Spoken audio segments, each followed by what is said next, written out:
Իշխանապողության հարցը շարունակում է մնալ օրակարգում։ Ինչպես պետք է հասնենք դրան, խորհրդարանում այսօր կա նաև մեկ խոշոր խմբակցություն։ Կան արտախորհրդարանական ուժեր, կան շահագրգիռ ուժեր իշխանապողության հարցում։ Այս բոլորի հետ պետք է քննարկենք, համախմբում ստեղծենք ճանապարհային քարտեզ եւ փորձենք հասնենք մեր նպատակին։ Այդ քննարկումները այս փուլում կա, կոնկրետ մենք ունենք մեր պատկերացումները, բայց դա հրապարակայնացնելուց առաջ ճիշտ կլինի այդ օրակարգի շուրջ լինի համաձայնություն։ Ես կարծում եմ դրա գլխավոր բախման, այսպես ասած, իվենտները լինելու են սահմանադրության փոփոխության հարցը, առաջիկայում այս իշխանությունների կողմից նախապատրաստվող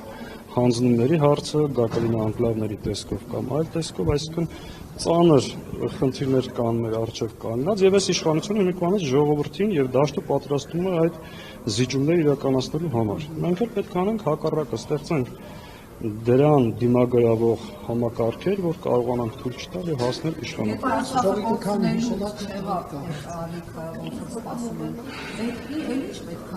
Ցավոք Արցախի ժամանակ